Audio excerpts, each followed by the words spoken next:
to be able to move quickly if you're going to be competitive. I was more excited than I've ever been before in my life. Bruce McLaren speeds to the flat. McLaren is a fun place to be, it's a fun garage to be in. We can be quite optimistic going into the new season. At the same time, we need to be realistic as well. Here come the two McLarens. Just give it everything now, mate. McLaren then second and third now. Both McLarens are going like a bomb. On the outside goes Lando Norris. I think that's a podium. Lando Norris gets on the podium for the first time in Formula One. Getting a Grand Prix winner like Daniel will go in the right direction. Peace. That was really a good run to win because he had to go hard absolutely all the way. In the end, we fill the car and send it.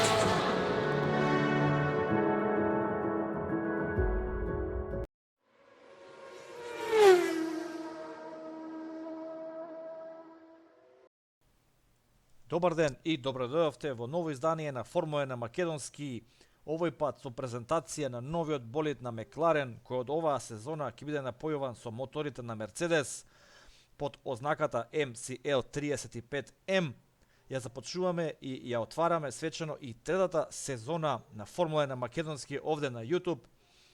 Мекларен го представи и својот нов возач Даниел Рикјардо, кој оваа сезона ќе ги брани боите на Мекларен Мерцедес, заедно со веќе ветеранот во тимот Ландо Норис, за кого оваа е трета сезона во Мекларен, и по кратко презентирање на самите возачи и нивните очекувања во сезоната, имавме можност преку лайвстрим да го следиме откривањето на новиот болид на Мекларен за оваа надпреварувачка сезона, каде што Даниел Рикјардо и Ландо Норис во присуство на техничкиот директор Джеймс Ки има можност да го разгледаат, односно да го откријат новиот болид, дели многу сличности со ланскиот болид.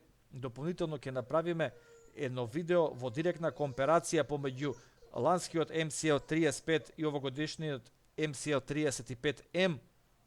Онаа дознака М на самиот крај е, бидејќи овој болид, како што напоменав во почетокот на самото видео, е придвижуван од моторната единица на Мерцедес. Повторно, она легендарно партнерство помеѓу Мекларен и Мерцедес започнува нова ера од оваа сезона. Се надеваме дека повторно ќе им донесе успех, откако предходно 3 сезони со Рено и пред тоа 3 сезони со Хонда, едни две ери во кои Мекларен забележа многу падови, но и релативно добри успеси. Секако најдобриот успех беше постигнат лани, кога се врати на третото место во табелата кај конструкторите. Највидливи промени кај болидот се во задниот дел од болидот, односно од отворите за ладење кон задната суспензија и задното крило. Тоа се пред се должи на техничките регулативи кои беа променети од ФИА со кратењето на подот, задолжителните аеродинамички промени, меѓутоа и со самата промена на моторната единица и различните потреби за ладење кој моторот на Мерцедес ги има во споредба со моторот на Рено. Ќе видиме како сето тоа тимот на Мерцедес, тимот на Мекларен, се извинувам, ќе го адаптира во новата шасија.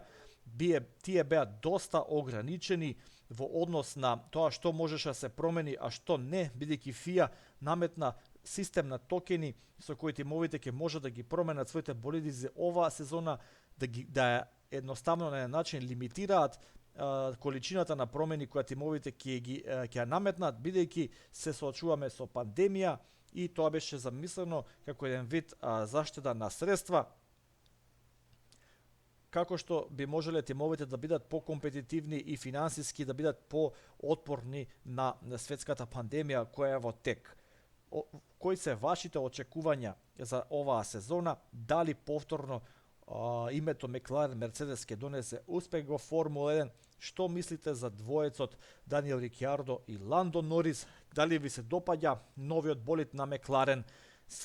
Шемата на бој е доста слична, меѓутоа ѓаволот се крие во деталите, така да останете со каналот Формула 1 на Македонски. Многу наскоро, најверојатно утре, ќе биде и ново видео објавено во кое ќе направиме директна комперација помеѓу стариот и новиот болид, да ги откриеме сите оние промени кои се настанати и да видиме каде работел, на што посветил внимание тимот на Мекларен. Како и секогаш ви благодарам што го следите каналот Формула 1 на македонски. Доколку ви се допаѓа содржината, ве молам за лайк, шер и сабскрајб и се гледаме во некоја следна прилика. Поздрав!